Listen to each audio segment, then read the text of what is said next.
wa sahbihi wa man tabi'ahum bi ihsanin ila yaumil amma ba'd. Kaum muslimin dan muslimah rahimani wa rahimakumullah. Kami ucapkan terima kasih kepada Ustaz Bangun Subarkah hafizallahu taala wa faqahu atas sambutannya, dan demikian juga di pagi hari ini saya merasa gembira dan bahagia bisa berjumpa dengan anak-anakku, para santri di Pondok Pesantren Ibnu Umar. Semoga dalam belajar dan kemudahan dalam mendapatkan ilmu. Dan Bapak dan Ibu sekalian rahimani wa rahimakumullah, tema kajian kita dalam kesempatan kali ini, kalau berdasarkan judul, saya rasa terlalu sempit, sehingga yang ingin saya sampaikan di kesempatan kali ini adalah beberapa pedoman dan panduan yang perlu diketahui dan diketahui oleh panduan dalam masalah beragama yang perlu diketahui dan dipahami oleh orang yang berstatus bukan ulama. Itu tema yang akan saya angkat di kesempatan kali ini. Panduan beragama yang penting diketahui untuk seorang muslim yang bukan ulama. Bapak dan Ibu kaum muslimin dan muslimah, yang pertama yang ingin disampaikan adalah hukum seorang muslim atau seorang mukallaf, seorang hamba melakukan tindakan yang tidak diketahui hukumnya. Jadi apa hukum seorang muslim melakukan perbuatan, melakukan bisnis, melakukan transaksi, melakukan berbagai macam hal dalam keadaan belum dipelajari hukumnya, namun sudah melaksanakan apa yang ingin dilaksanakan. Maka para ulama telah menjelaskan bahwasanya seorang muslim itu wajib mengetahui hukum perbuatan apapun, aktivitas apapun sebelum dia melangkahkannya, dengan tujuan, dengan harapan supaya yang dilakukan itu bukanlah satu hal yang hukumnya haram. Waqad hukiyal ijma'u ala tahrim fi'lil mukallafi ma la ya'lamu hukmahu. Ada nukilan ijma' ulama, kesepakatan di antara para ulama bahasanya seorang muslim itu tidak boleh melangkah, berbuat, bertindak sebelum dia mengetahui hukum apa yang dia mau lakukan. Maka di sini ada nukilan, disampaikan ada nukilan ijma' ulama. Ulama sepakat kita itu tidak boleh melakukan satu transaksi, melakukan satu kegiatan bisnis, memutuskan satu hal, melakukan satu perbuatan yang kita itu belum tahu apa hukumnya. Tidak boleh. Prinsipnya ini bukan ibadah, hukum asalnya boleh. Nanti cari ilmunya nanti belakangan, yang penting sudah dikerjakan duluan. Mau jualan ini, mau kemudian transaksi seperti ini, mau bisnis seperti itu, tidak dicari dulu ilmunya, namun punya prinsip bahwa ini hukum asal perkara haramnya. Ulama sepakat haram bagi seorang muslim melakukan satu tindakan sebelum dipelajari, sebelum dipastikan ini hitam putihnya, ini pekerjaan ini, perbuatan ini, aktivitas ini. Diriwayatkan dari Amirul Mukminin Umar bin Khattab radhiyallahu anhu, dia tidak mengizinkan bagi siapa saja yang belum mengetahui hukum jual beli untuk melakukan untuk berprofesi sebagai pedagang di pasar. Umar bin Khattab radhiyallahu taala anhu mengatakan, la bai'a fi suqina illa man qad tafaqaha fid din. Tidak boleh jualan di pasar kami kecuali orang yang sudah belajar agama. Demikian dikeluarkan oleh At-Tirmidzi. Maka di antara dasar hal ini, dasar tadi kesepakatan ulama tentang haramnya melakukan bisnis, melakukan satu pekerjaan, masuk ke dalam satu profesi sebelum diketahui, sebelum belajar hukumnya. Di antara dasarnya adalah perkataan Umar bin Khattab radhiyallahu taala anhu, tidak boleh jualan di pasar kami kecuali orang yang sudah tuntas belajar fikih jual beli. Bahkan di masa silam sampai kemudian ada petugasnya. Penguasa itu mengangkat ulama untuk ngetes calon-calon pedagang. Di antara ulama yang punya posisi demikian itu Imam Malik. Imam Malik itu dapat mandat dari Gubernur Madinah untuk ngetes para pedagang. Kalau tidak lulus dites sama Imam Malik, tidak boleh jual. Izin dagangnya dicabut, tidak boleh jual. Ini menunjukkan pentingnya masalah ini. Dan kalau diketahui bahasanya di masa silam, ulama menyampaikan bahwasanya satu negeri, jika di satu negeri tersebut kosong dari orang yang berilmu yang layak untuk menjadi tempat bertanya, sehingga orang yang tidak berilmu itu kesulitan untuk berkonsultasi, maka di masa silam ulama mengatakan wajib 'alal amri al-hijratu minha wa lam yahilla lahu al-maqam fiha. Maka wajib bagi orang yang tidak berilmu wajib hijrah dari daerah tersebut. Tidak halal baginya domisili di daerah semacam ini. Maka di masa silam itu sampai ada keluar fatwa, keluar penjelasan hukum. Orang yang tidak berilmu tidak boleh tinggal di satu kampung, di satu daerah yang di situ tidak ada tempat untuk bertanya masalah hukum agama. Wajib hijrah, ke daerah, ke satu wilayah yang di situ kalau ada masalah, mau melakukan satu tindakan, satu aktivitas, ada tempat untuk bertanya. Namun ketentuan ini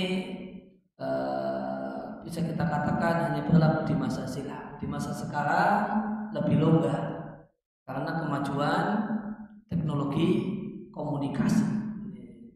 Tempat bertanya itu tidak harus orang satu wilayah.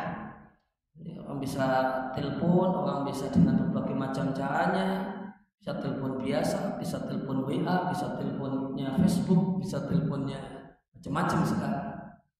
Jadi bisa dan untuk konsultasi, memaparkan apa yang ingin dilakukan dan mendapatkan kepastian hukum bagaimanakah status dari satu tindakan dan satu perbuatan. Menunjukkan pentingnya bertindak, pentingnya berilmu sebelum bertindak. Sampai di masa silam itu ada ketentuan orang yang tidak berilmu tidak boleh berdomisili di tempat yang di situ tidak ada tempat untuk konsultasi. Ya, kemudian kaum muslimin dan muslimah rahimani wa rahimakumullah, poin selanjutnya adalah sebab kenapa kita harus berkomitmen dengan patuh dengan hukum-hukum syariat. Di antara kasih sayang Allah Subhanahu wa taala untuk kita semua, Allah jadikan penerapan aturan-aturan Allah, hukum-hukum Allah itu sebab terwujudnya maslahat. Sebab terwujudnya kebaikan bagi manusia di dunia dan di akhirat. Maka sebagai bentuk karunia dan kasih sayang Allah Subhanahu wa taala, hukum-hukum syariat kita, hukum-hukum dalam agama kita itu memiliki alasan kenapa itu disyariatkan, dan alasannya adalah maslahat dan kepentingan manusia. Berbagai macam aturan, terutama aturan di luar ritual ibadah itu, kenapa ini disyariatkan, kenapa ini dilarang, itu ada masalahnya. Kenapa riba itu diharamkan? Karena ada kezaliman. Kenapa tidak boleh jual beli gharar, jual beli gambling, untung-untungan, jual beli resiko, karena ini merugikan. Ada alasannya. Dan berkenaan dengan jual beli gharar, maka jual beli gharar itu kalau kita terjemahkan dalam bahasa Indonesia kurang lebih adalah jual beli risiko. Dan ini bedakan dengan risiko jual beli.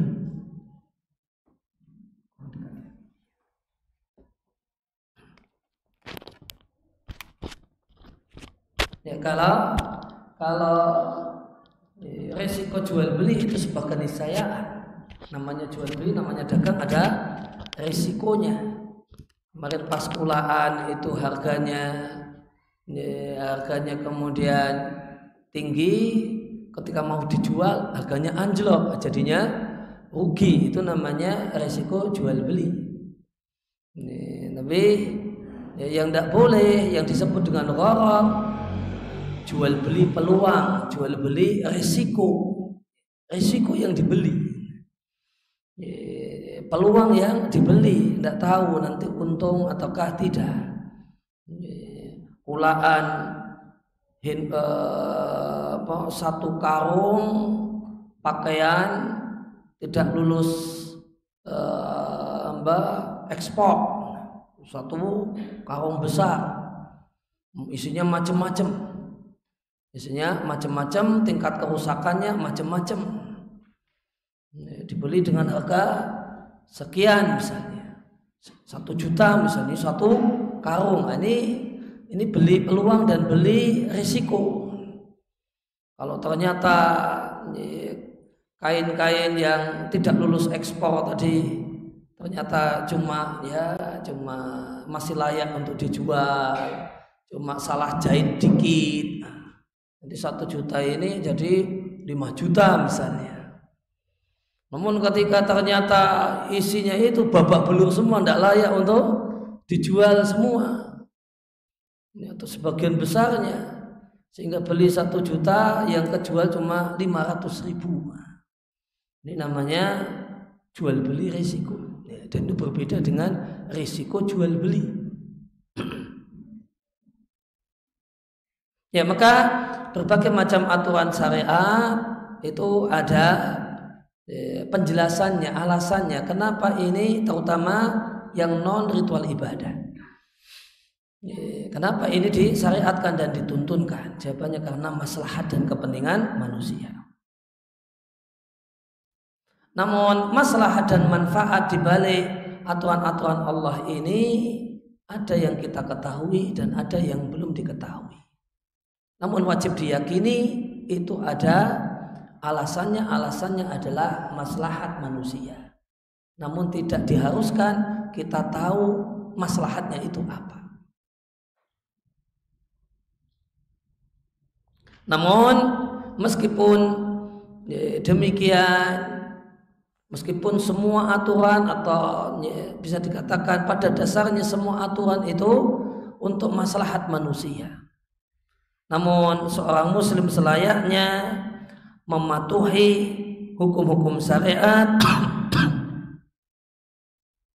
Tidaklah selayaknya seorang muslim mematuhi hukum-hukum syariat sedangkan niatnya ketika patuh terhadap hukum-hukum syariat hanya sekadar mencari manfaat dunia. Namun sepatutnya yang menjadi maksud, menjadi niat adalah wajah Allah dan kampung akhirat, sehingga apa yang kita lakukan adalah satu hal yang bernilai pahala. Maka ada dua sisi yang harus dibedakan. Dari sisi i'tiqad dan keyakinan, seorang muslim meyakini semua aturan Allah itu untuk maslahat manusia, untuk kepentingan manusia, untuk kebaikan manusia. Baik kita tahu maslahatnya apa ataupun kita tidak tahu, namun kita yakin. Namun yang kedua dari sisi amal. Ketika kita mematuhi aturan-aturan Allah Subhanahu wa taala, maka tidak selayaknya kepatuhan itu karena manfaat-manfaat duniawi. Rajin sholat tahajud karena sholat tahajud itu bikin jantung sehat. Rajin puasa karena puasa itu menyehatkan. Maka selayaknya tidak demikian. Namun selayaknya niatnya adalah niat akhirat, dan biarkan manfaat-manfaat tersebut itu menjadi satu janji Allah yang kita rasakan manfaatnya tanpa harus kita niatkan. Maka bedakan antara mendapatkan manfaat duniawi di balik kepatuhan terhadap aturan-aturan syariat, bedakan dengan mematuhi syariat karena keinginan mendapatkan manfaat-manfaat duniawi. Maka semestinya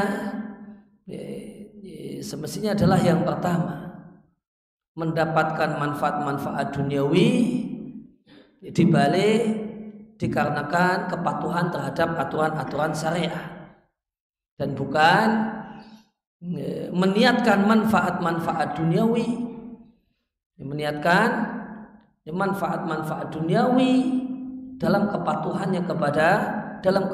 kita kepada aturan-aturan Allah Subhanahu wa taala. Karena jika niat seorang muslim ketika melakukan kepatuhan kepada syariat itu semata-mata manfaat duniawi, maka orang tersebut tidak berhak untuk mendapatkan balasan ukhrawi. Sebagaimana firman Allah di surat Hud ayat yang ke-15 dan ke-16, atau demikian juga Al-Isra ayat yang ke-18. Allah katakan di Al-Isra ayat 18, "Man kana yuridul ajila ta'ajjalna lahu fiha ma nasya'u liman nurid." Dan Al-Isra 18 ini penjelasan untuk Hud ayat 15 dan 16. Kalau di surat Hud ayat 15 dan 16 disampaikan, "Maka yuridul hayatad dunya wa zinataha."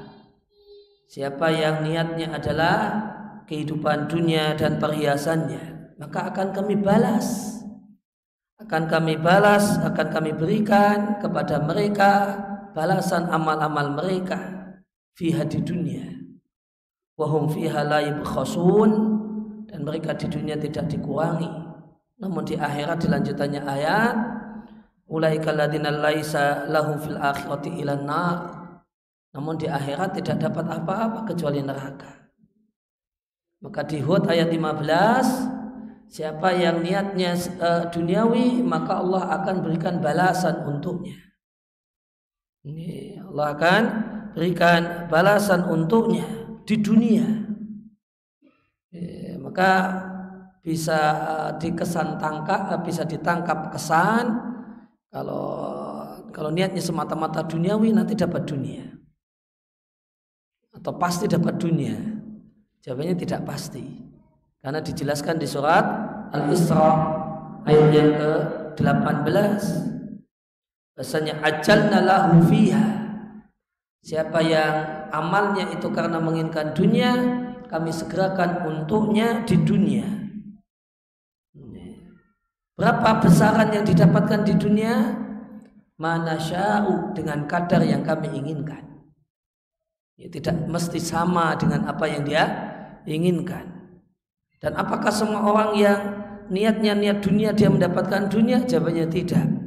Karena lanjutannya ayat liman nurid, untuk siapa saja yang kami kehendaki, bukan untuk semua orang. Maka Al-Isra ayat 18 itu penjelasan untuk Hud ayat 15. Nah, di Hud ayat 15 tertangkap pesan, siapa inginnya dunia, dia dapat dunia tanpa dikurangi. Maka kemudian mungkin ada timbul pemahaman, nanti dia akan dapat dunia utuh sebagaimana yang dia inginkan. Jawabannya tidak demikian yang dimaksudkan. Namun ajalna lahu fiha, kami segerakan untuk orang yang niatnya duniawi, kami segerakan untuknya di dunia manasya. Besaran dunia yang didapatkan itu dengan kadar yang kami inginkan, dengan kadar yang diinginkan oleh Allah Subhanahu wa ta'ala.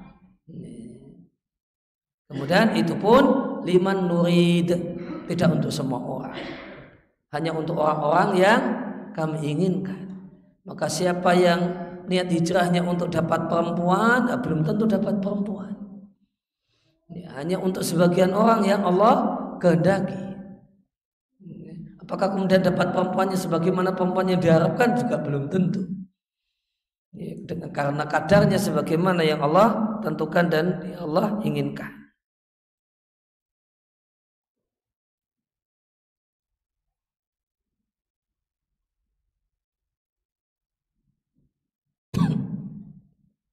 Dan jika seorang muslim melakukan satu aktivitas, ya, satu perbuatan itu semata-mata ingin mendapatkan dunia, semata-mata dunia, tidak ada yang lainnya, maka ada dua kemungkinan, ada dua rincian. Yang pertama, ayyakuna fi'luhu la yaqa'u ila ala jihatil ibadati, perbuatannya adalah perbuatan tersebut adalah perbuatan khas ibadah, semacam sholat. Ya, maka jika seorang itu mengerjakan sholat semata-mata karena duniawi, karena orang bilang sholat itu bikin sehat, karena dia mengandung gerakan-gerakan yang manfaat untuk tubuh, itu manfaatnya begini-begini, sujud itu manfaatnya begini-begini. Maka jika ini dilakukan semata-mata duniawi untuk hal yang nilainya adalah murni ibadah, maka perbuatan tersebut itu tidak sah dan tidak teranggap dalam syariat. Maka sholatnya itu bukan sholat, karena dia sholatnya semata-mata ingin sehat karena gerakan-gerakan sholat. Yang kedua, untuk perbuatan yang mungkin nilainya ibadah dan bukan ibadah, semacam menafkahi anak istri, menjalin hubungan baik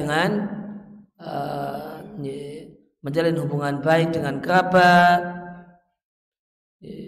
Maka kalau orang itu menafkahi anak istri, niatnya cuma dunia, niatnya cuma pingin istrinya senyum, tertawa, gembira, tambah cinta, tidak ada niat yang lainnya.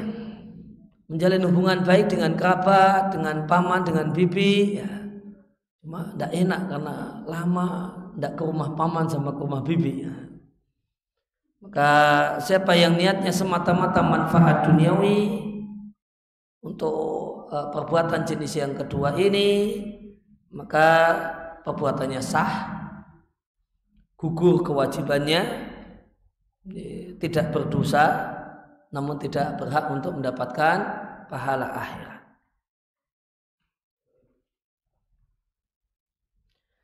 Kemudian Bapak dan Ibu kaum muslimin dan muslimah rahimani wa rahimakumullah,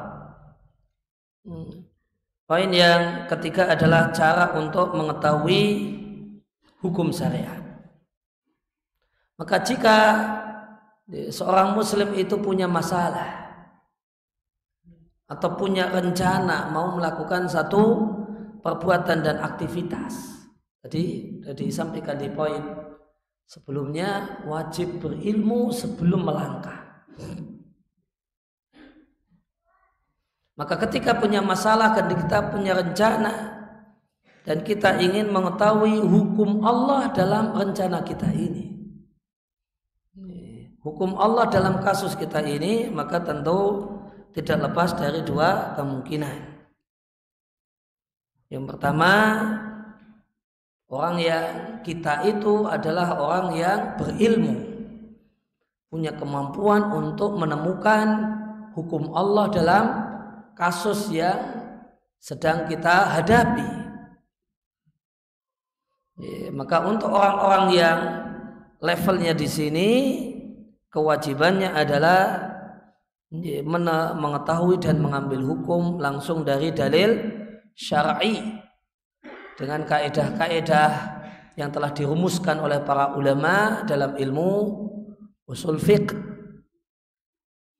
Kemudian yang kedua, posisi kita adalah orang yang bukan orang yang berilmu, yang sudah punya otoritas, punya kewenangan untuk melakukan kegiatan intelektual dalam rangka menemukan hukum Allah dalam permasalahan yang kita hadapi. Maka untuk orang yang berposisi di posisi yang kedua ini, caranya dan kewajibannya untuk caranya supaya tahu hukum Allah baru melangkah, tahu hukum syar'inya baru bertindak adalah dengan bertanya kepada ahlinya, bertanya dengan pakarnya. Sebagaimana firman Allah Subhanahu wa taala di surat An-Nahl ayat yang ke-43, demikian juga di surat Al-Anbiya ayat yang ke-17. Allah Subhanahu wa taala berfirman, fas'alu ahla dzikri in kuntum la ta'lamun. Bertanyalah kepada orang yang berilmu jika kalian tidak tahu. Maka berdasarkan ayat ini, Allah bagi manusia menjadi dua kategori. Ada orang yang berilmu, berarti kebalikannya orang yang kurang atau tidak berilmu, atau ya berilmu namun belum sampai layak untuk melakukan kegiatan intelektual untuk menelusuri dan mencari dan mengetahui hukum Allah. Maka ada orang yang berilmu dan ada orang yang kurang berilmu. Kemudian orang yang kurang berilmu kewajibannya adalah bertanya, orang yang berilmu kewajibannya adalah memberikan jawaban dan pencerahan. Maka Allah Subhanahu wa taala perintahkan orang yang tidak berilmu untuk bertanya kepada orang yang berilmu. Demikian juga dalilnya ada di hadis Nabi. Nabi sallallahu alaihi wasallam menyampaikan dalam hadis yang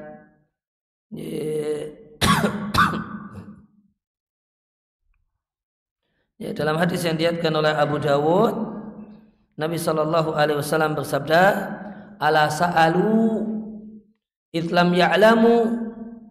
Tidakkah mereka bertanya ketika mereka tidak tahu?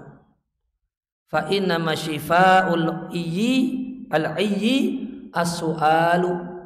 Karena sesungguhnya obat penyakit kebodohan dan ketidaktahuan adalah dengan berkonsultasi dan bertanya. Nabi Shallallahu Alaihi Wasallam mencela orang yang berani berkomentar, menetapkan hukum dalam satu masalah dalam keadaan dia tidak tahu. Dan Nabi sampaikan bahasanya ketidaktahuan itu kebodohan, ketidaktahuan itu penyakit. Tidak tahu itu penyakit, dan obat penyakit tidak tahu adalah bukan sok tahu. Namun obat penyakit tidak tahu adalah tahu diri. Kemudian setelah tahu diri, kalau belum punya kapasitas untuk itu, lantas bertanya kepada yang tahu. Asy-Syatibi Al-Maliki rahimahullah ta'ala mengatakan, innal muqallida idza uridat lahu mas'alatun diniyatun, seorang yang tidak berilmu jika menghadapi satu permasalahan, dia katakan fala yasa'uhu fid dini illa su'alu anha. Maka orang yang tidak berilmu kemudian menghadapi satu permasalahan dalam bisnis jual beli, permasalahan dalam keluarga dan rumah tangga, permasalahan di berbagai macam bidang, maka fala yasa'uhu fid dini illa su'alu.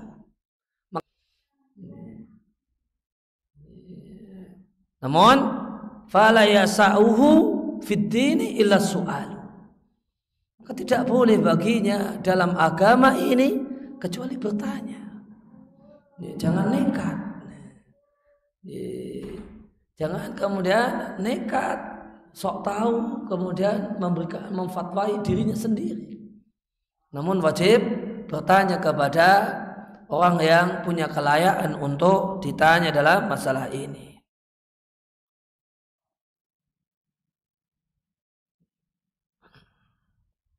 Nah, berarti kita perlu kegiatan bertanya.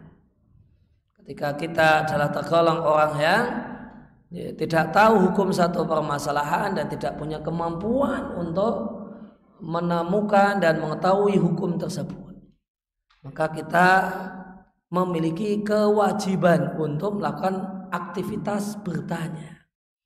Jadi fala ya'sa'u fid dini illa su'al. Maka tidak boleh kecuali melakukan kegiatan bertanya tentang permasalahannya. Nah, maka kita akan lanjutkan dengan sejumlah panduan dalam masalah bertanya.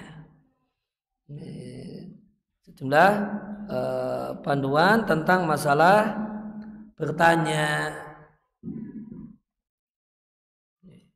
Maka yang pertama, adabul ami ma'al mufti. Adab yang semestinya dimiliki oleh orang yang bertanya. Adab yang semestinya dimiliki oleh orang yang bertanya ketika dia berkonsultasi kepada ahlinya. Maka adabnya ada sejumlah adab. Yang pertama, ayahfadha janibal adabi ma'al mufti.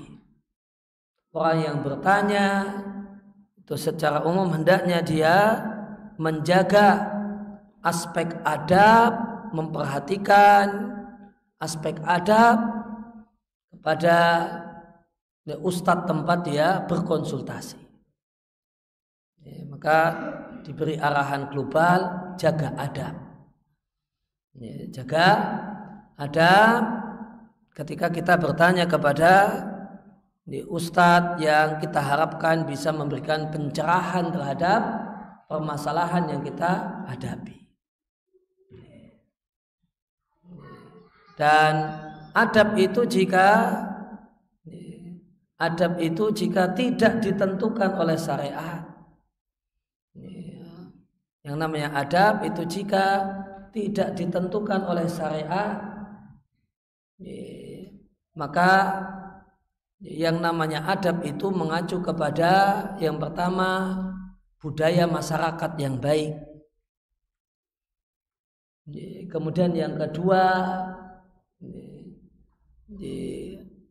perasaan rasa yang hidup, rasa yang tidak mati. Itu di sana terletak adab mulia. Di sana terletak adab mulia. Maka ketika di satu hal tidak diatur oleh syariat, kalau diatur oleh syariat ya adab itu mengikuti ketentuan syariat. Syariat mengatur adab makan, adab makan, adab makan dengan misalnya makan dengan tangan kanan, ya sudah makan dengan tangan kanan. Bismillah ketika hendak makan. Itu kalau sudah ada aturannya dari syariat. Jika tidak ada panduannya dari syariat, maka adab itu mengacu kepada budaya yang bagus. Adab makan dalam budaya kita, kalau makan itu jangan nasinya berceceran misalnya. Itu kata orang dikomentari, makan kok kayak bebek. Ini nasinya di sana, ada yang di sini. Ini jelek adabnya. Adab makannya jelek. Ini adab di masyarakat kita, kalau makan yang sopan itu tidak ngecap.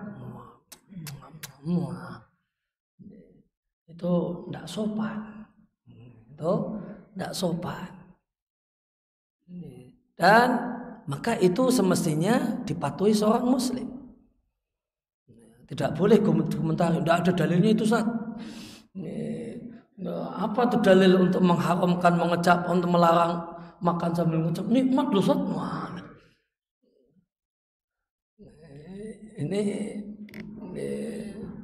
Ini komentar orang sok pinter tidak tahu diri. Jadi adab itu kalau tidak diatur oleh syariat mengacunya pada budaya. Kata budaya, makan yang bagus, yang sopan seperti apa? Kata budaya kita, makan yang bagus itu sendoknya tidak bunyi, jangan mak kelontang kelonting.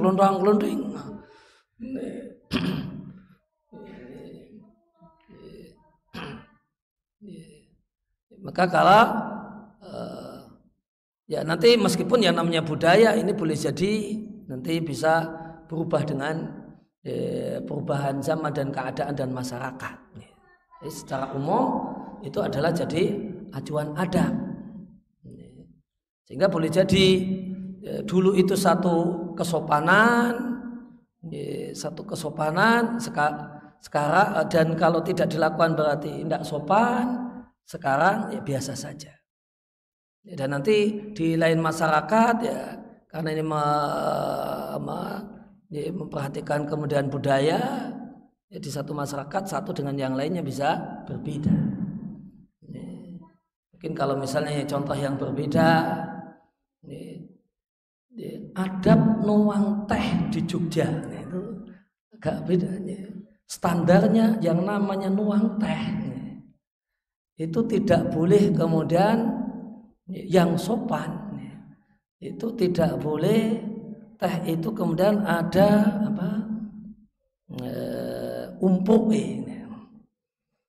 ada busanya ya. Itu tidak sopan, nuang teh tidak sopan. Standar Jogja Pak, nuang teh ini kok sini kok banyak busanya, itu gagal nuang teh.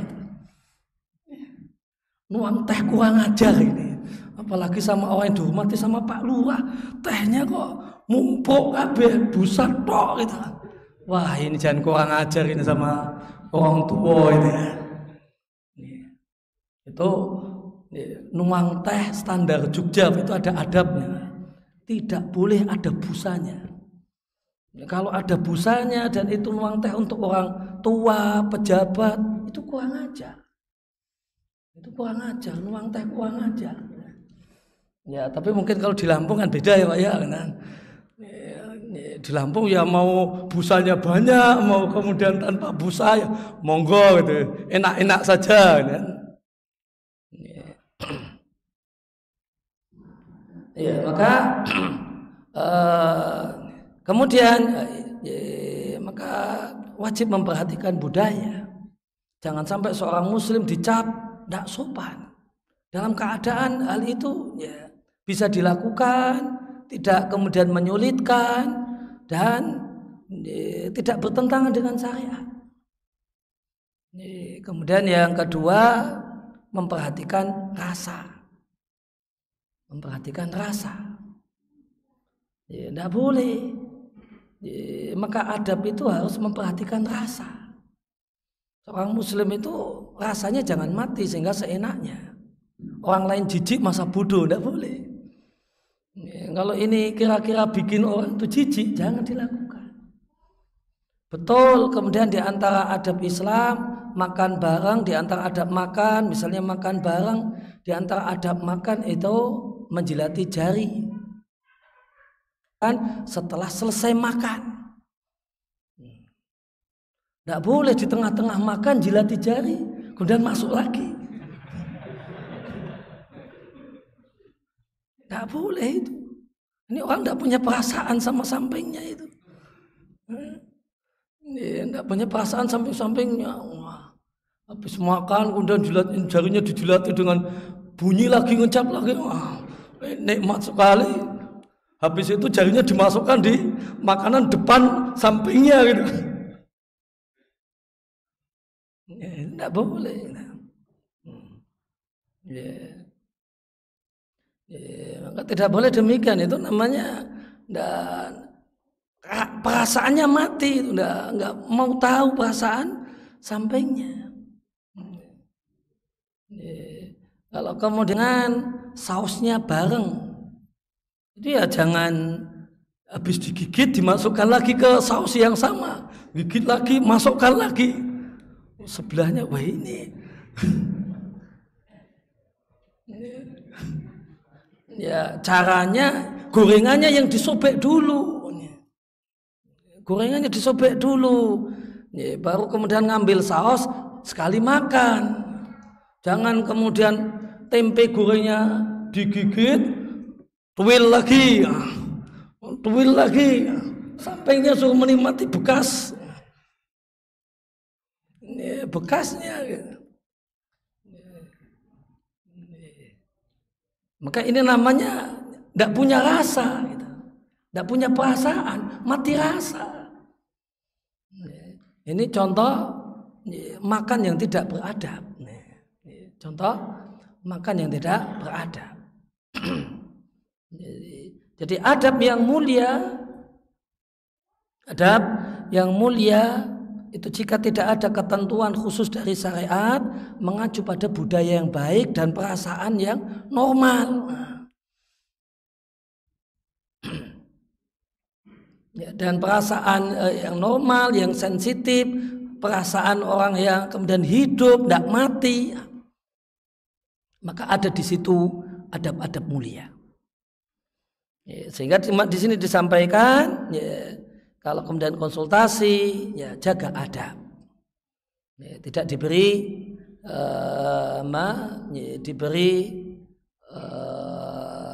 satu hal yang spesifik, karena kembali kepada budaya.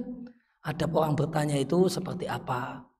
Ya, ada bertanya ya jangan dari jarak jauh, jangan teriak-teriak, mendekat. Baru kemudian bertanya. Nanti bertanyanya ya volume bertanya suaranya ya yang sopan. Jangan seperti ustadznya kayak dibentak-bentak, ya jangan. Ya, jangan seperti ustadznya yang dibengkak-bentak. Ustadznya volumenya segini, ini yang bertanya volumenya segini. Ya, maka ini kemudian demikian juga ya lihat perasaan. Ya, lihat perasaan. Pas tidak bertanya dalam suasana semacam ini. Itu nanti juga melihat pakai rasa sehingga kita bisa menjadi orang yang beradab. Kemudian yang kedua, hendaklah orang yang bertanya itu memuliakan ustadz tempat dia bertanya, tinggikan kedudukannya, jangan lakukan apa yang biasa dia lakukan dengan sesamanya. Misalnya di sini disampaikan berisyarat dengan tangan di hadapannya. Kalau orang ngobrol sama temannya boleh jadi macam-macam ya. Ya kalau ngobrol sama ustadznya tempat dia bertanya ya harus kemudian jaga diri, jaga adab. Di sini dicontohkan ya. Jangan berisyarat dengan tangan di hadapannya. Boleh jadi orang tuh ngobrol sama temannya bisa saja sambil nunjuk-nunjuk. Kalau ini ya enggak sopan kalau ngomong sama gurunya, guru ngajinya sambil nunjuk-nunjuk. Atau kemudian mengucapkan perkataan-perkataan yang tidak sepatutnya. Mengucapkan perkataan-perkataan yang tidak sepatutnya. Di antara perkataan yang tidak sepatutnya yang diucapkan oleh orang yang bertanya ketika konsultasi setelah dijawab, setelah kemudian mendapatkan jawaban, kemudian dikomentari, saya setuju Ustaz. Saya sepakat itu. Sebenarnya saya juga punya ide seperti itu.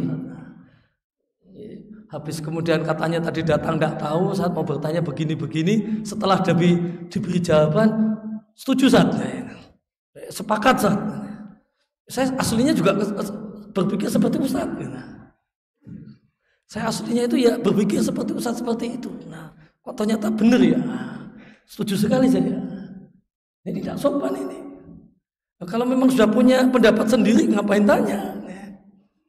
Ngapain bertanya? Kalau kemudian bertanya kok cuma minta persetujuan, cuma menyampaikan kemudian persetujuan. Ya, tidak demikian ucapan yang semestinya yang diucapkan oleh orang yang bertanya. Ya, namun responnya terima kasih Ustaz, ini penjelasan Ustaz sangat mencerahkan. Tadi saya bingung kemudian jadi plong, bukan kemudian setuju Ustaz. Bagus sekali malah jadi tim penilai. Penjelasan Ustaz bagus banget itu, jadi tim penilai. Malah jadi tim penilai. Ya, tidak semestinya demikian. Namun terima kasih Ustaz, Masya Allah, saya jadi plong, saya jadi lega. Jazakumullah khairan. Terima kasih atas pencerahannya. Ya, kemudian yang ketiga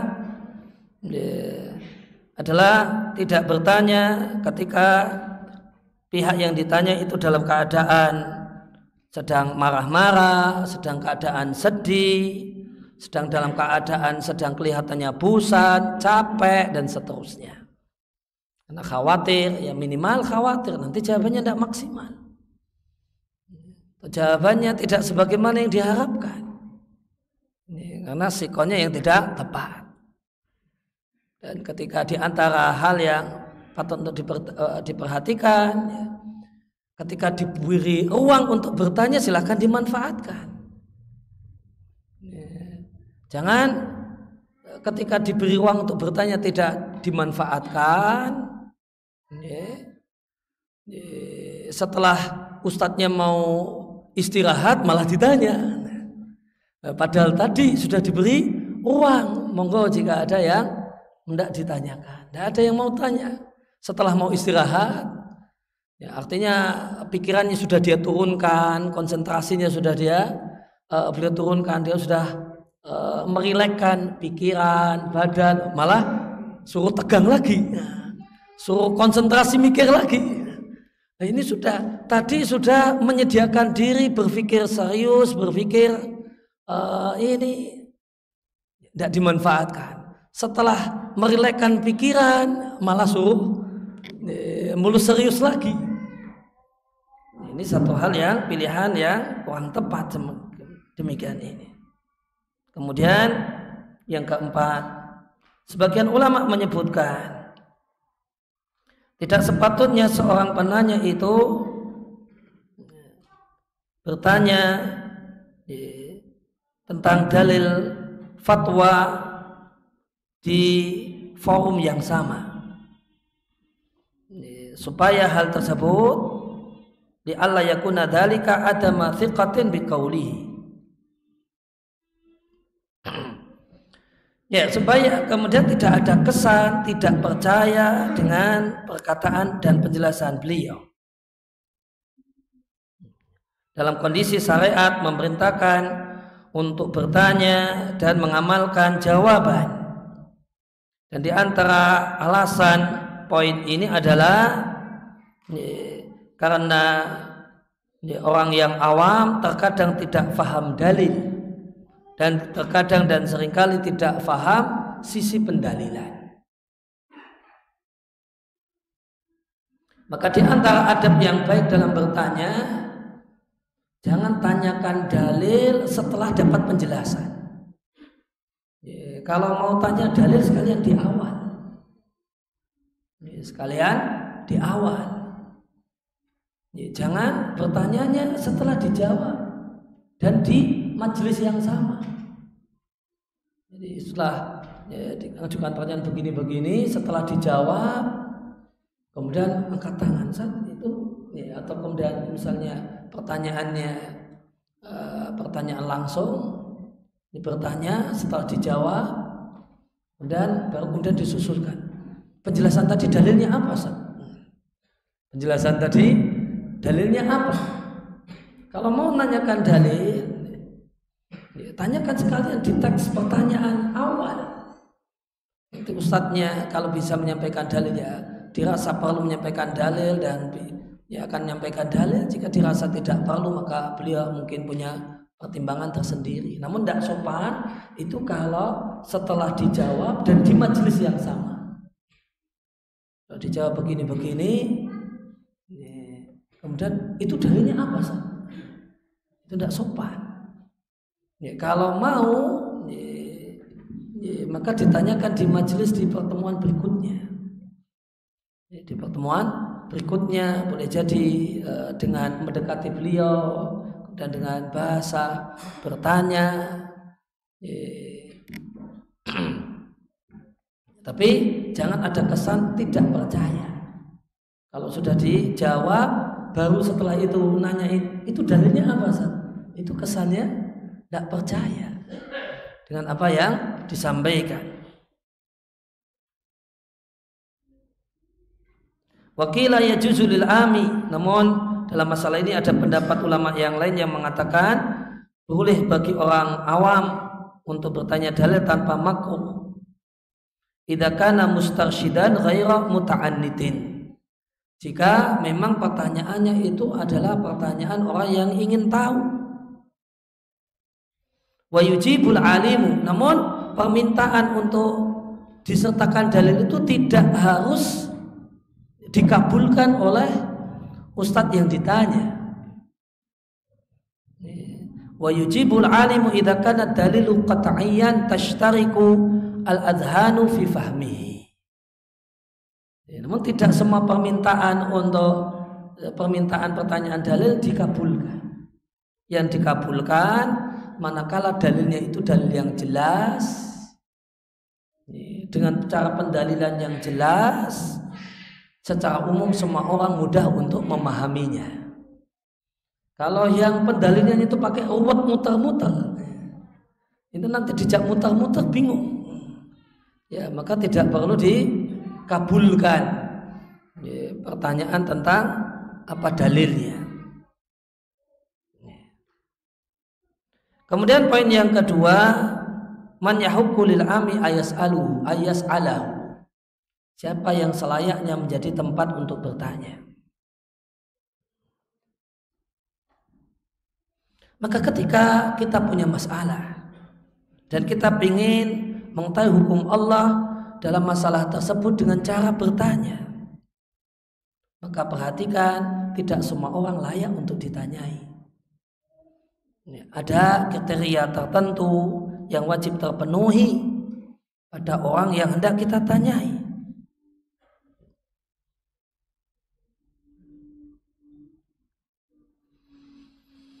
Nah, tentu kemudian jawabannya orang yang layak untuk ditanyai yaitu adalah seorang yang memang punya, kemudian adalah seorang yang menguasai dalil syar'i secara global dan rinci dan punya kemampuan untuk menerapkan kaidah pada dalil.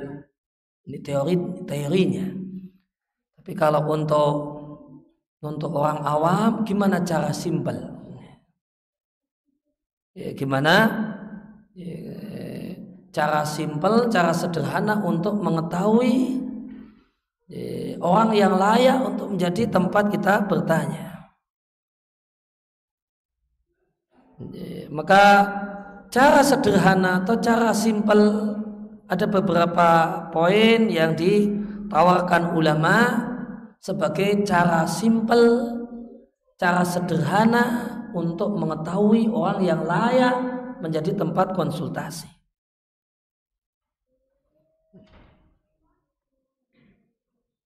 Yang pertama, ayakuna qad arafahu ma'rifatan sabiqatan. Memang sudah tahu sejak dulu.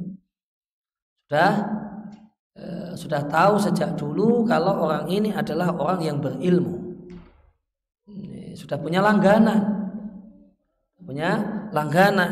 Dia orang yang berilmu dan orang yang bagus agamanya. Cara yang kedua adalah ayarahu muntasiban lil ifta'i wal tadrisi. Ketika kita jumpai orang tersebut adalah orang yang menduduki posisi sebagai seorang yang bisa kemudian memberikan pertanyaan atau menerima pertanyaan, orang yang mengajar ilmu agama, mu'adzuman indan nasi, banyak orang merujuk kepadanya kalau ada masalah. Maka ada yang kemudian cara simpel yang kedua adalah dengan memperhatikan posisi dia. Oh, beliau guru fikih di pesantren A, bukan guru biologi atau namun guru fikih di pesantren A. Maka orang bisa mengacu kepada, karena ini hukum itu berarti fikih. Maka bisa indikatornya dengan guru fikih di satu lembaga pendidikan. Maka itu bisa menjadi acuan. Apalagi kemudian dia adalah orang yang mu'azzam indan nasi. Dia dimuliakan dan dijadikan rujukan oleh banyak orang. Cari informasi kalau mau bertanya kemana? Oh, ke kiai, ke ustadz yang ngasuh pondok di situ. Itu jadi rujukan masyarakat, rujukan banyak orang. Maka posisi orang sebagai kiai, sebagai pengasuh pesantren, itu bisa menjadi indikator sederhana bagi orang yang tidak tahu tentang di manakah tempat untuk bertanya yang tepat.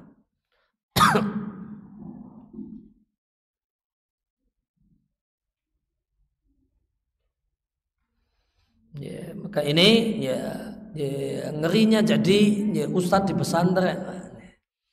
Orang dengan melihat beliau ustadz pesantren itu jadi nanti akan ada banyak tugas-tugas sosial yang melekat gara-gara jadi ustadz, apalagi pengasuh pondok pesantren.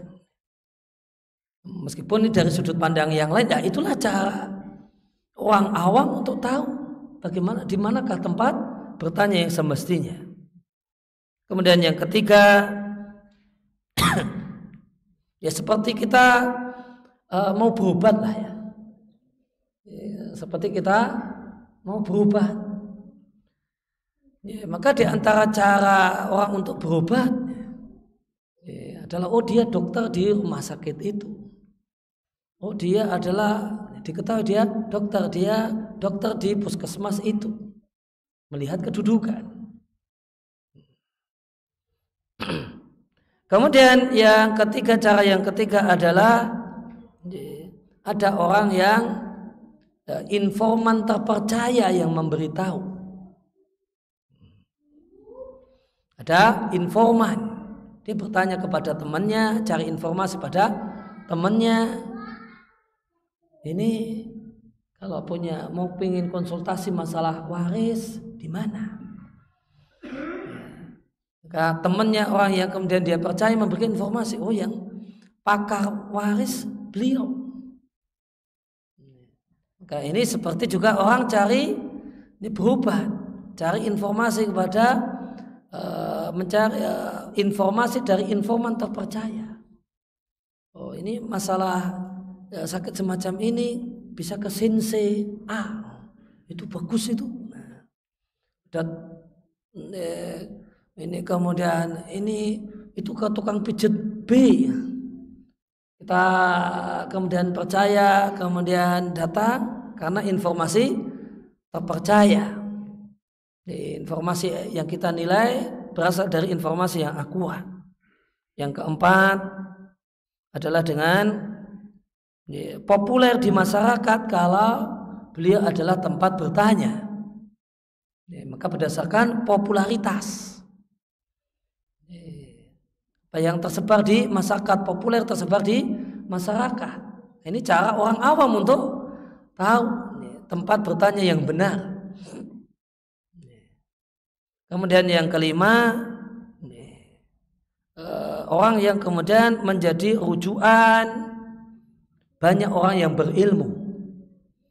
Ternyata kita lihat sejumlah orang yang kita nilai sebagai guru ngaji atau guru ngaji kita, beliau konsultasi dengan orang tertentu. Oh ini, maka ini yang lebih kemudian lebih layak untuk saya bertanya kepadanya, karena guru ngaji saya itu kalau ada masalah yang pelik konsultasinya ke beliau.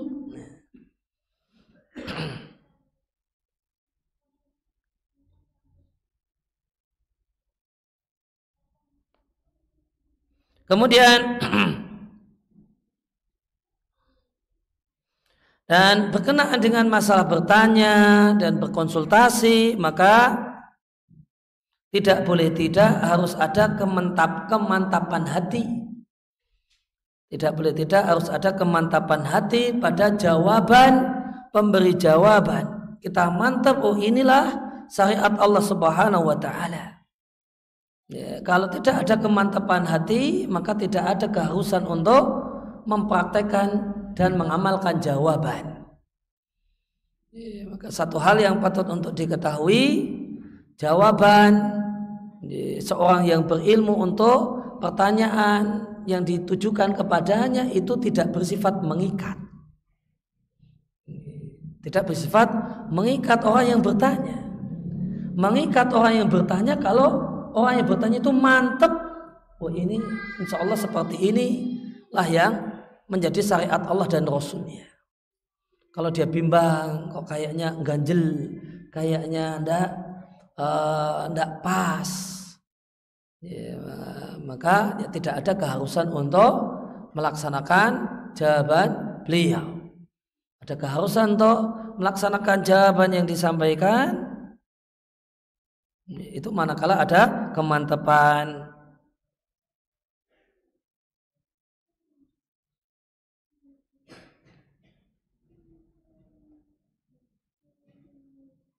Sebagaimana poin selanjutnya tentang keterikatan orang yang bertanya dengan jawaban. Maka keterikatan orang yang bertanya dengan jawaban itu dirinci dengan dua rincian. Yang pertama, jika orang awam, jika orang yang tidak berilmu sudah mempraktekkan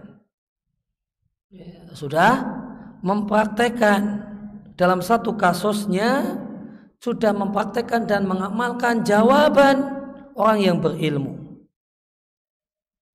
maka wajib baginya dia memiliki keharusan untuk tetap mengamalkan pendapat tersebut dan bertahan dengannya.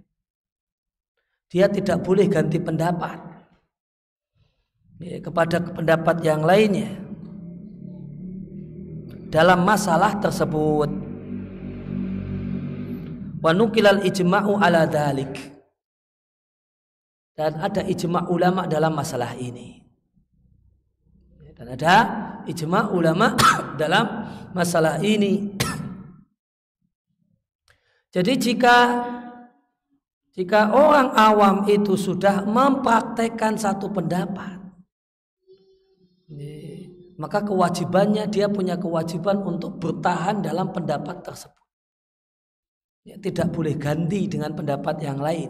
Ulama ijma' dalam masalah ini. Itu kalau sudah dipraktekkan. Ya, maka tidak boleh ganti-ganti pendapat. Karena orang awam itu karena kepolosannya, kekurangan ilmunya itu mudah bingungan. Maka supaya tidak mudah bingungan, ulama sepakat kalau sudah mempraktekkan satu pendapat, sudah itu pegangi. Sudah itu pegangi. Illa idza alima mukhalafataha lil adillati syar'iyyati. Kecuali orang ini kadar ilmunya sudah naik. Kecuali orang tersebut kadar ilmunya sudah naik, ngerti dalil, bisa menimbang dalil, kemudian dia lihat pendapat dulu dari guru ngajinya itu bertentangan dengan dalil. Ya, silahkan setelah itu ganti pendapat. Kemudian yang kedua, amma idza lam ya'mal 'ami bi fatwal mujtahid. Namun jika belum dipraktekkan, maka tidak ada keharusan untuk melaksanakan dan mengamalkan jawaban itu. Illa idza dhanna, kecuali jika dia punya kemantapan hati, punya sangkaan kuat, maka itulah hukum Allah dalam masalah ini. Maka wajib baginya mengamalkan pendapat tersebut.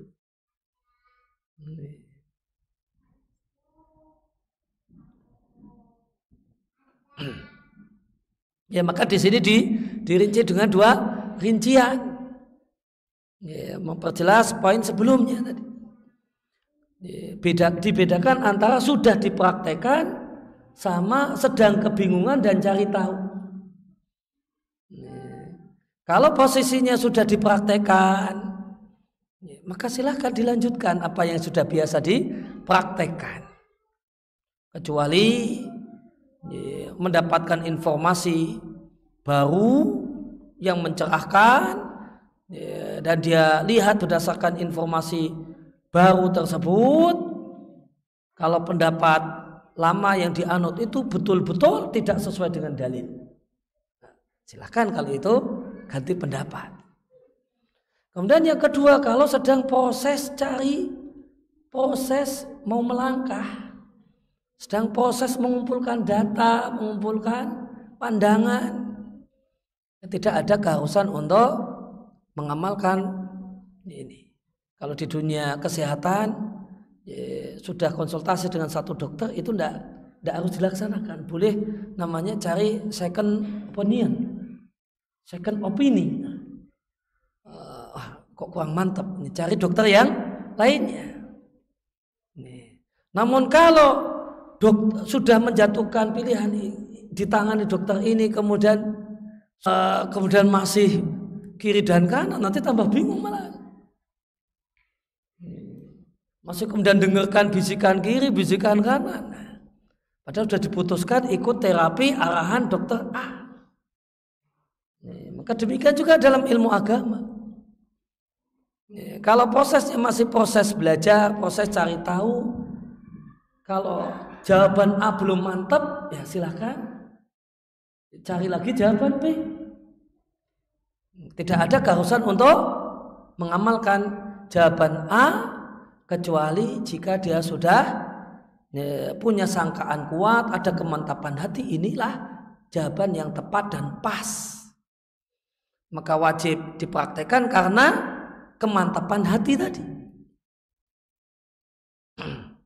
Namun kalau itu sesuatu yang sudah biasa dipraktekkan, jangan bermudah-mudah untuk pindah.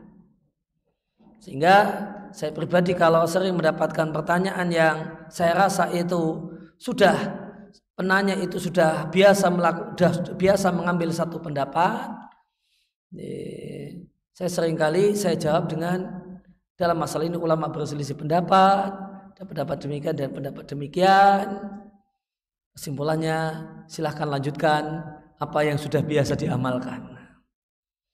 Ada pertanyaan saat kalau duduk tasahud itu jarinya digerak-gerakkan ataukah diam? Wah, ini bertanya dalam keadaan saya yakin sudah beramal dengan apa yang sudah diajari oleh guru ngajinya dulu. Maka saya sampaikan ulama dalam masalah ini berselisih pendapat, ada yang begini, ada yang begitu. Kesimpulannya yang sudah biasa diamalkan silahkan dilanjutkan untuk diamalkan. Dengan tidak salah dengan mengamalkan A ataukah B. Demikian juga masalah-masalah yang sejenis itu. Atau berkenaan dengan masalah sejauh mana ada kewajiban untuk mengamalkan satu pendapat.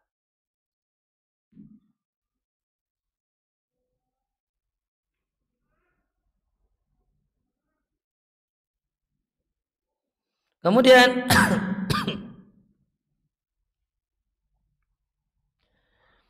poin selanjutnya adalah apa yang harus dilakukan oleh seorang yang tidak berilmu ketika ternyata pemberi jawaban itu jawabannya beda-beda. Ketika tanya kepada beberapa orang, karena kemarin tanya pertama belum mantap, ingin kemudian lanjut bertanya kepada si B untuk cari kemantapan hati, oh ternyata B beda dengan A. Ini sudah ada dua versi ini. Ini saya pilih versi mana ya, A dan B. Saya tak tanya C nanti. C ini pilih A ataukah B? Nanti bertanyalah kepada C. Ternyata C memunculkan pendapat yang ketiga. Malah tambah bingung. Mencari maksudnya itu tanya ke C itu, berharap C itu ngambil pendapat A atau B, nanti mau dipilih salah satu. Lah kok malah C memunculkan pendapat ketiga.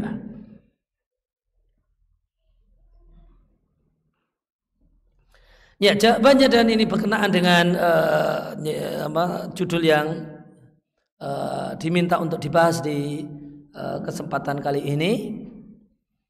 Maka jawabannya jika seorang awam, jika kita orang awam ini bertanya kepada sejumlah orang yang kita nilai layak untuk menjadi tempat bertanya.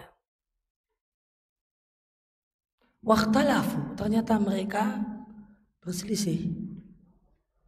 Ya, ternyata mereka berselisih pendapat, tidak sama jawabannya. Maka ya, karena kita ilmunya pas-pasan, kalau menimbang jawaban tidak bisa. Menimbang jawaban itu tidak bisa. Karena orang awam, karena orang tidak tahu. Maka jawabannya gimana? Maka menimbanglah pemberi jawaban. Yang ditimbang, yang diukur. Kalau mau ngukur jawaban nggak bisa ngukur, nggak punya meterannya. Kalau nggak punya meterannya gimana mau mengukur? Orang mau ngukur itu kan punya meteran dulu lah. Ini belum punya meterannya. Mau ngukur hasil jawaban nggak bisa. Maka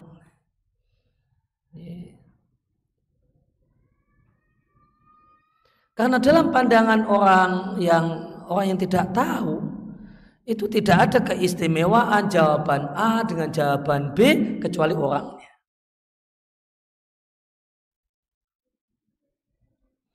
Sehingga karena sangkaan kuat, lebih benarnya orang yang lebih berilmu atau orang yang lebih hati-hati, lebih bertakwa, dinilai lebih bertakwa, itu sangkaan yang lebih kuat. Dan tidak boleh baginya menyelisihi yang benar menurut sangkaan kuatnya.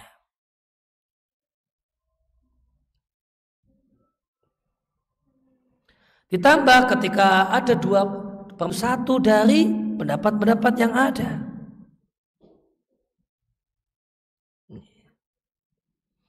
Dan untuk menimbang dan mengukur Jawaban tidak mampu. Sehingga ketika menurutnya jawaban orang yang berilmu itu beda-beda, maka menjadi kewajibannya mengambil yang paling kuat dengan melihat orangnya. Dengan melihat orangnya. Sebagaimana ulama ketika di masalah tersebut memang ulama sejak dulu berselisih pendapat, kewajibannya adalah memilih yang paling kuat dari sisi dalilnya. Kalau orang awam memilih yang kuat dari sisi orangnya.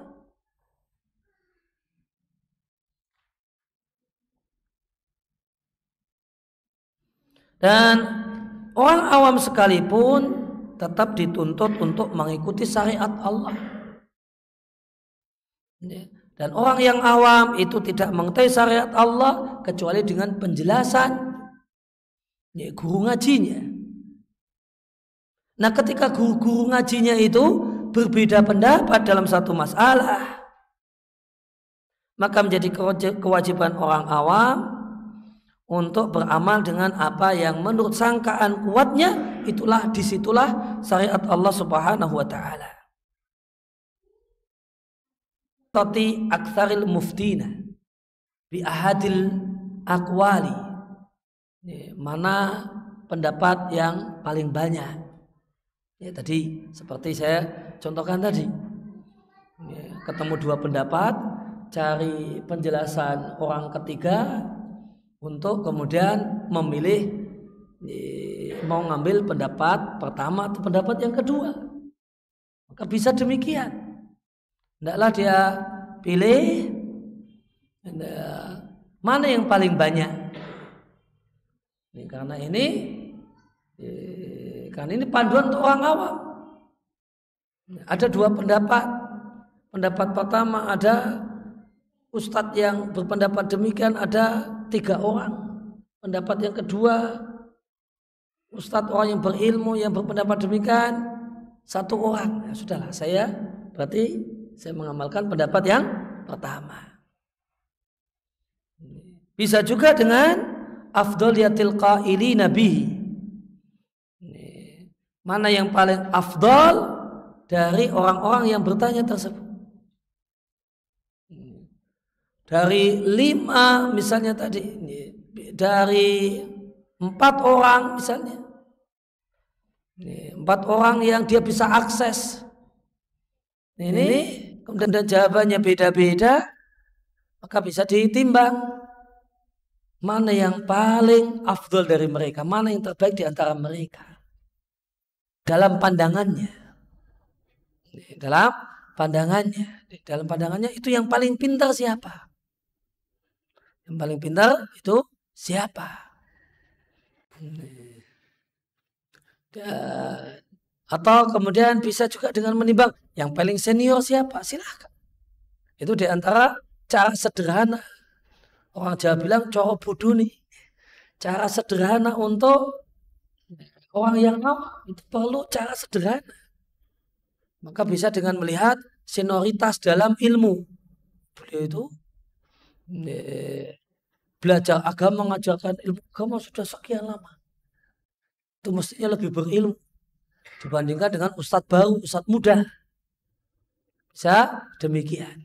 Demikian juga di antara faktor yang bisa ditimbang adalah tentang spesialisasi. Tentang spesialisasi. Kalau kita punya permasalahan fikih, bahkan itu semestinya saya sarankan itu sejak awal. Bertanya kepada ustadz itu menyesuaikan spesialisasinya. Spesialisasinya itu bisa dilihat dari background pendidikan, bisa juga dilihat dari materi yang biasa diajar. Maka bisa dengan background pendidikan. Kalau ustadznya itu background pendidikannya tafsir, ya tanyalah seputar tafsir. Ketika ada ustadz itu background pendidikannya itu adalah akidah dan tauhid, bertanyalah seputar itu. Kalau mau masalah fikih, ya konsultasinya kepada ustadz yang begonya fikih, Bisa dengan menggunakan background pendidikan, bisa juga dengan melihat materi yang biasa ditekuni. Orang itu background biasanya satu hal, tapi ketika kemudian dia ngajar, jam terbangnya ngajar di situ, di bidang yang lain itu tinggi, dia juga pakar di situ. Kurang lebih demikian cara sederhananya. Beliau background pendidikannya fikih, tapi banyak ngajar tafsir. Maka kita bisa menyimpulkan, kita orang awam bisa menyimpulkan. Ya. Beliau ini juga layak untuk jadi tempat bertanya dalam masalah tafsir Al-Quran. Maka ketika jawaban itu beda-beda, maka bisa mana yang dipilih dari orangnya, itu bisa melihat hal ini. Tanpa bermaksud merendahkan salah satu pihak. Ini ustadz tafsir, beliau background pendidikannya tafsir, yang itu background pendidikannya memang fikih. Berbeda pendapat dalam masalah fikih. Maka tidak salah orang awam kemudian menyimpulkan saya mengambil sini saja yang merupakan ustadz yang saya ketahui background pendidikan aja fikih. Tanpa bermaksud merendahkan jawaban fikih untuk ustadz yang background pendidikannya tafsir misalnya, atau akidah misalnya, atau hadis misalnya. Nah, ini cara orang awam ketika terjadi perselisihan semacam ini. Bahasa sederhananya sering diungkapkan, orang awam itu tidak boleh beristihad kecuali istihad dalam masalah memilih tempat bertanya.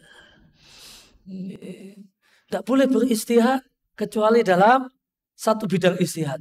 Istihad memilih tempat bertanya itu punya kewajiban istihad. Namun istihad sederhana dengan memilih dari sisi, boleh jadi dari sisi senioritas dalam ilmu, boleh jadi tadi background pendidikan, bisa jadi materi yang ditekuni, diajarkan, dibahas dan dikaji dan seterusnya.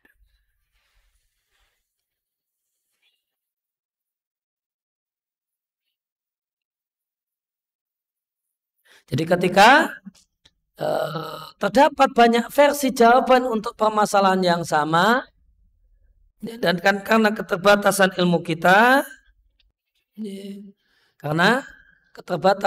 kita, maka kita memilih orangnya. Memilih orang ini tadi disampaikan bisa dengan pakai jumlah. Bisa dengan pakai jumlah.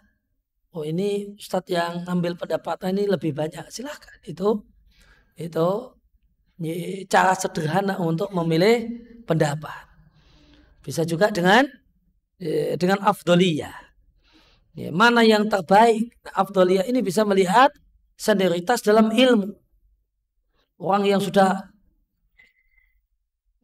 berubah dalam ilmu, maka kita bisa punya sangkaan kuat beliau lebih berilmu di bidang yang beliau tekuni. Atau dengan background pendidikan, atau dengan bisa melihat materi yang paling sering diajarkan.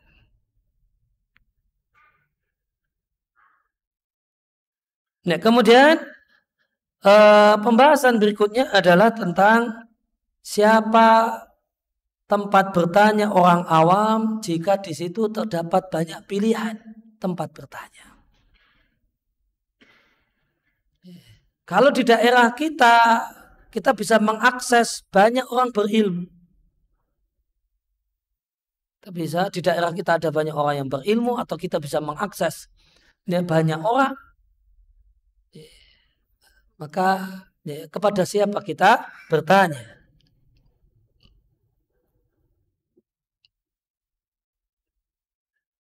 Pendapat mayoritas para ulama adalah membolehkan orang awam untuk bertanya kepada siapapun. Terdapat banyak tempat untuk berkonsultasi dan bertanya tanpa melihat senioritas, tanpa melihat siapakah yang lebih berilmu. Sawa'un kana fadilan au mafdulan, baik dia adalah orang yang lebih berilmu atau kurang berilmu. Jadi itu pendapat mayoritas para ulama. Ketika memang tempat yang kita nilai layak untuk bertanya itu banyak, terserah. Tidak harus diharuskan hanya boleh bertanya kepada orang yang lebih senior dalam ilmu. Atau yang kemudian harus yang lebih kita yakini lebih berilmu. Tidak. Terserah. Sehingga kalau terserah ya mana yang mudah. Kalau karena dari mayoritas para ulama itu terserah. Ya terserah itu kita terjemahkan di dalam praktek mana yang lebih mudah untuk diakses. Ya, di antara alasannya karena firman Allah Ta'ala fas'alu ahla dzikri in kuntum la ta'lamun. Bertanyalah kepada orang yang berilmu jika tidak tahu. Dan seorang yang berilmu cuma kalah berilmu dengan yang lain, dia tetap orang yang berilmu. Sehingga tetap layak untuk menjadi tempat bertanya. Hanya saja dia ini lebih rendah ilmunya daripada itu. Namun apakah dia orang yang berilmu? Iya, ya sudah. Jika demikian, berdasarkan ayat, bertanya kepada ini tidak salah. Demikian juga ijma' salaf yang menunjukkan bahwasanya sejumlah orang yang mafdul, orang berilmu, itu juga mengeluarkan pendapat dalam keadaan adanya orang-orang yang lebih berilmu. Dan ini satu hal yang populer terjadi berulang kali dan tidak ada pengingkaran. Maka hal ini bisa disimpulkan ijma' ulama boleh bertanya kepada orang yang kurang berilmu meskipun ada yang lebih berilmu.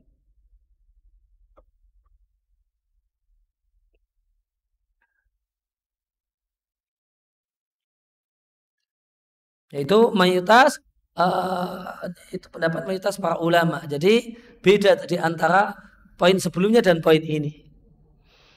Kalau poin sebelumnya itu membahas tentang masalah sudah bertanya dan ternyata ketemu jawaban yang beda-beda, kemudian bingung kesimpulannya yang seperti apa, maka jawabannya lihat orangnya.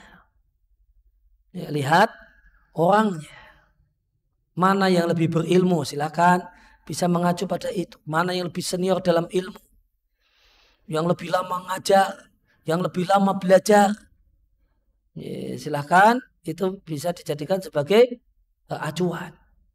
Tapi kalau hendak bertanya, dalam keadaan ada banyak pilihan tempat bertanya, mayoritas para ulama usul fikih mengatakan Anda bebas memilih. Tidak harus yang paling berilmu. Yang paling berilmu itu dipakai ketika terjadi perselisihan. Bukan di bab tentang kebolehan bertanya. Kalau kebolehan bertanya, boleh bertanya kepada semua yang kita nilai berilmu. Tapi ketika orang-orang yang berilmu ini berbeda pandangan, maka di antara cara sederhana, panduan sederhana untuk orang awam, jika Anda mengetahui siapa yang dinilai lebih berilmu, silakan mengacu pada hal itu.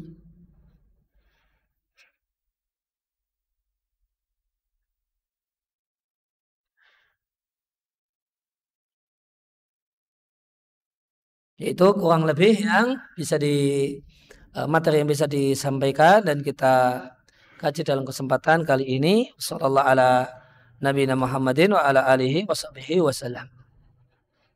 Silakan jika ada pertanyaan dari Bapak dan Ibu sekalian.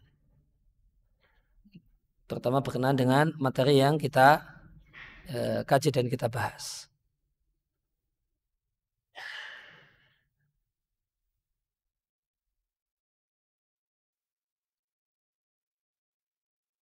Silakan jika ada pertanyaan langsung dari Bapak. Ya, ya, tafadhol Ustaz.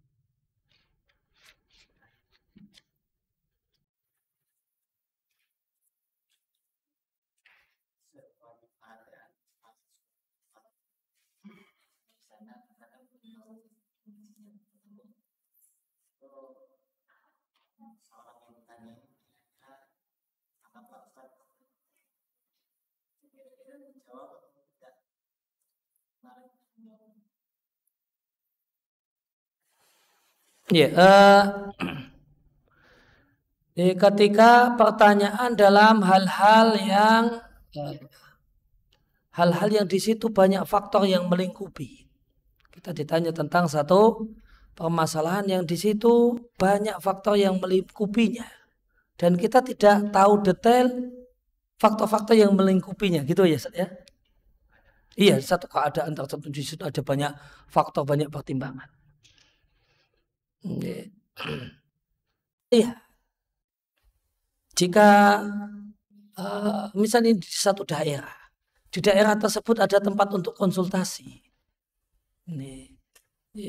maka yang lebih baik kita sarankan silahkan konsultasi offline. Silahkan konsultasi offline dengan ustadz yang terpercaya, yang bisa diakses. Karena ini banyak sisi yang harus dipertimbangkan. Dan banyak sisi yang dipertimbangkan itu, ya, itu akan bisa, sisi-sisinya itu bisa diketahui secara lebih maksimal jika konsultasinya offline.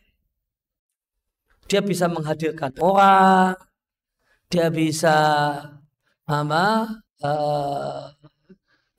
kemudian bisa cerita lebih panjang karena offline kemudian waktu yang diberikan oleh pihak yang menerima konsultasi silahkan secukupnya, bisa cerita lengkap dari awal sampai akhir gitu. Kalau ada yang bisa, ya maka itu yang lebih disarankan.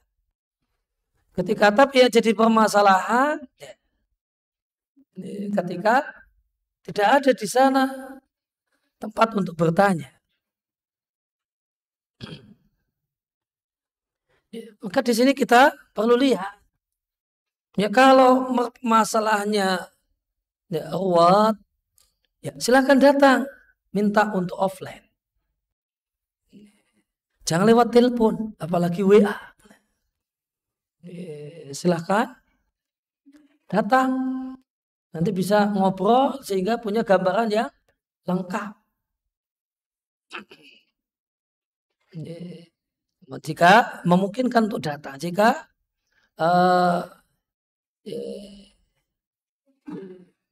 kemudian kalau hal tersebut berkenaan dengan satu hal yang juga kita patut untuk kita pertimbangkan,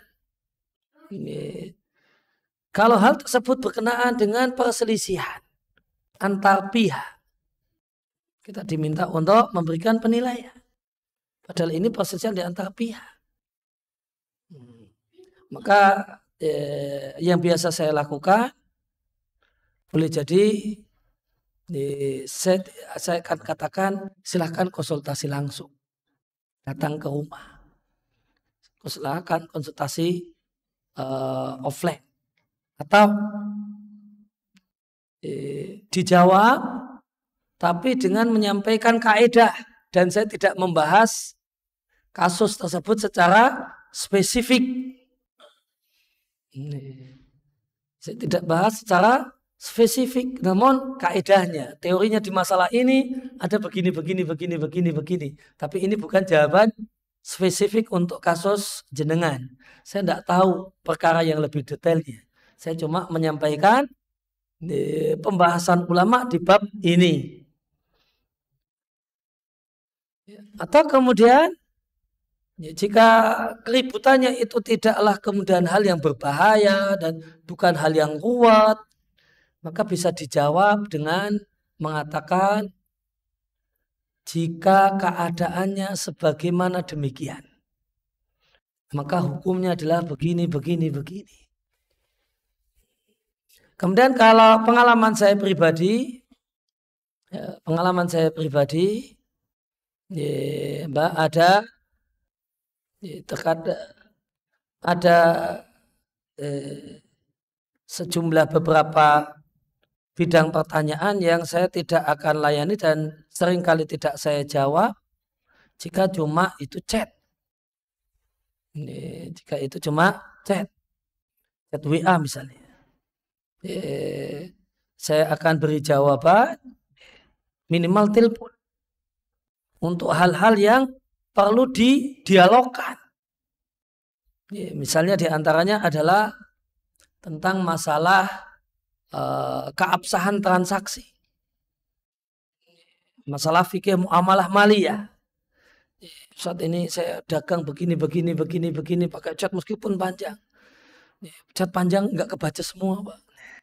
Itu mencermati kalimat per kalimat supaya pemahamannya utuh itu tidak mudah. Maka silahkan telepon dengan janjian. Jadi kan bisa ditanyakan. Bisa ditanyakan, kita perlu data apa? Ini ada bisnis seperti ini. Kita perlu data apa untuk supaya bisa memberikan jawaban. Kadang di teks pertanyaan itu data yang kita perlukan tidak ada. Atau yang kita perlukan ada tapi tidak lengkap. Demikian juga yang kedua kalau konsultasi waris. Kalau cuma lewat chat tidak saya layani. Karena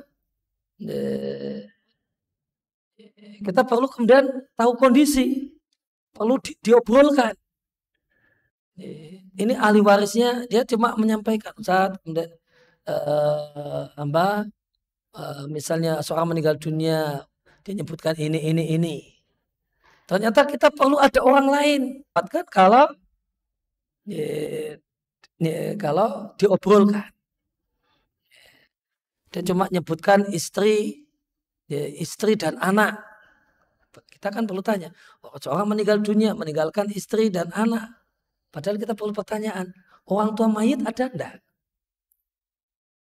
Orang tua mayit ada enggak? Kita enggak bisa ngasih jawaban. Ini bagiannya berapa? Kecuali dengan menimbang, orang tua mayit ada tidak? Ternyata ada. Padahal nanti di teks pertanyaannya tidak disampaikan. Oh, ibunya mayit masih ada saat. Nah, tadi nggak disampaikan.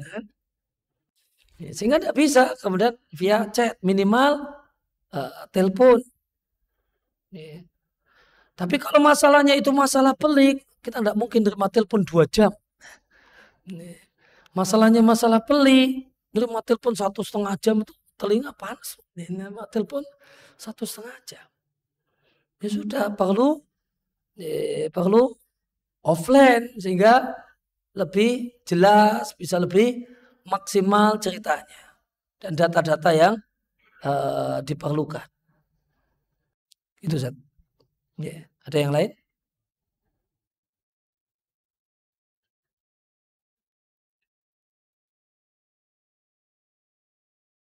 Ya, jika tidak dirasa kemudian cukup demikian yang kita kaji di kesempatan pagi menjelang siang hari ini. Seiring berdoa kepada Allah Subhanahu wa taala agar kehadiran kita di majelis ini Allah jadikan sebagai amal soleh, amal ibadah thalabul ilmi yang memperberat timbangan kebajikan kita semua. Diucapkan terima kasih jazakumullah khairan kepada semua pihak panitia dan semua pihak yang berkontribusi dalam kegiatan ini. Jazakumullah khairan, semoga Allah balas dengan yang lebih baik di dunia dan di akhirat. Ya, terima kasih atas kehadiran dan perhatian. Mohon maaf atas segala kekurangan. Sallallahu ala nabiyina Muhammadin wa ala alihi washabihi wasallam wa akhiru da'wana alhamdulillahi rabbil alamin. Assalamualaikum warahmatullahi wabarakatuh.